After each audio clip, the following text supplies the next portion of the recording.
Hey guys, it's Tabatha, and today I want to talk about depression and anxiety and stress, like I talked about last week, and how all of those three sort of like go together and how to overcome them.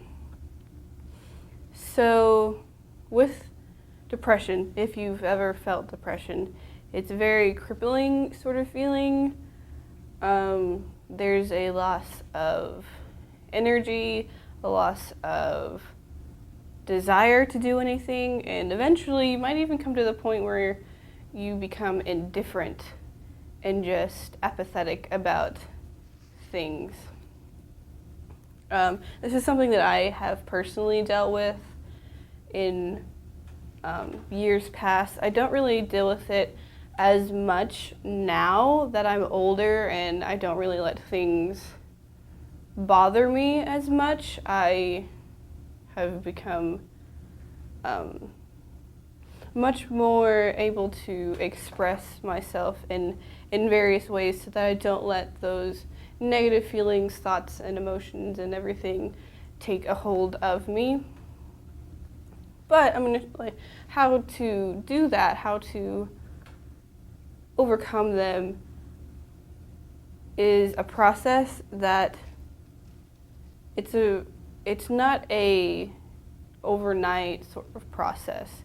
It's a continual process that I think is lifelong, because you'll always come up to something where you will feel depression about, or anxiety about, or stress about.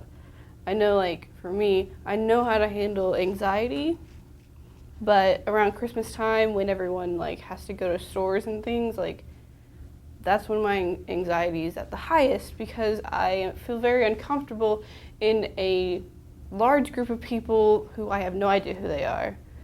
So shopping around Christmas time, I just have panic attacks almost on the regular. So I know, like, it's never going to truly end, but that doesn't mean you have to live in it. It doesn't mean that you have to let it control your life. And ultimately, for me, the way that I've been able to overcome depression whenever it strikes, or overcome my anxiety whenever it strikes, or my stress whenever it builds up, is leaning on the Lord. With depression, there were times when it got at its worst, I was suicidal and I didn't care about anything. I was very emotionally numb.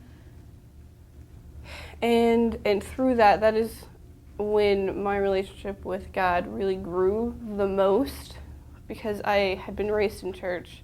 I knew the Lord, God, Jesus, since pretty much my birth. I was born in a Baptist medical center. Like, I've been with Jesus my whole life, pretty much. But it wasn't until around 13, when I was feeling those very dark emotions, that I really came to an understanding of God and who He was. Not a full understanding, nothing compared to what I understand now. And even still, I don't understand fully, but I have a better understanding. But that was really one thing, is to lean on God and to learn more about Him, and to really focus on Him and His calling for my life and His love and acceptance. That's what mainly got me through the depression that I felt at 13. I also had two very good best friends who are still my best friends to this day, who were there for me to lean on and to talk to. And I'm very, very grateful for them and for that, because they also gave me godly advice. So that is something that you should also do, is to go to others who you can really, truly depend on, who you can express yourself and your troubles to, with them not judging you, but also not sugarcoating things, because you'll need to hear the truth, whether you want to or not. Whenever I get super anxious, like around Christmas time, as I said, well, first of all, I just really want to go home. But I try to remind myself that what I'm feeling is not a feeling of God. Like, He doesn't want us to stay in those feelings. He understands that we're human and that we have those feelings naturally because He's God and He just knows everything. But He wants us to have a sense of peace in the chaos, an overwhelming feeling of love and joy. And so I think we should continue to remember that He's always there for us. And it's really what gets me through and helps me overcome those sort of feelings whenever they come up. Also, depending on what sparks your depression or your anxiety or stress, you might have to come to the point where you have to forgive. If you're depressed, like I was depressed because it's going to be a really lame sounding story because it happened so many years ago and I've gotten over it. That doesn't affect me the way it did when it first happened. But I told the boy that I loved him via MySpace because that's all I had at the time. And he never responded, and he was one of my brother's best friends, and I was just like, I felt like I had destroyed my brother's friendship because right after that, the boy stopped coming over to the house. So I just felt like it was my fault, and that I ruined my brother's his friendship, and that spiraled out of control in my head because I didn't talk to anyone about it until later on in life. And I had to come to the point where I not only forgave him for ignoring me, but also myself for putting all of those thoughts on me. And forgiveness is a process. It's not really like an overnight sort of process, like overcoming depression or anything, but it's ultimately about healing yourself. And in turn, you're able to show love towards other people, which, if everyone could forgive the oppressors that have done them wrong, it would be a much better place in the world. But learn how to forgive. There are TED Talks about it. There are TED Talks about overcoming grief, which are really great to watch. There's research about forgiveness,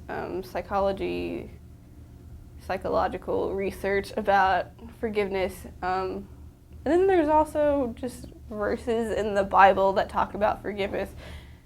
And in my point of view, when it comes to forgiveness, if the creator of the world could forgive the very two people and the one creature that doomed the entire world, the entire race of humanity, instead of just wiping them out and starting over again, and he continues to forgive, why can't I?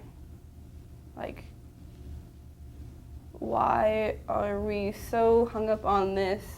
Well, I'm a human, I can do whatever I want, sort of mental state, and yet we forget that the very creator of us even forgives us for every small thing we do, what we think is insignificant or just everything that we're unconcerned with. The small things like barely going over the speed limit or rolling on through that stop sign or even like getting upset with someone who might not be going as fast as we want them to even someone who took our pencil and never gave it back, to taking a pencil and never giving it back. Like these small things that happen daily, God cares about, and He forgives you for. He forgives you for even the bigger things. Most of the people in the Bible that were called upon by God to show His glory and to do His bidding, if you will, were kind of scumbags, and He chose them anyways, and He loved them, and He forgave them for every crappy thing that they did. So if He can do that, then I think that we, as humans, who are created in His image, have the same capacity to forgive and to love, just like God does. Not saying that we are God or that we could become God. That's not what I'm trying to get across at all, but we have the capacity to strive to be like Him, and to forgive others. And that forgiving and loving will help overcome depression and anxiety and stress. And again, you're gonna deal with it for the rest of your life. But it will get smaller and smaller and less as you progress, especially when you progress in your relationship with God.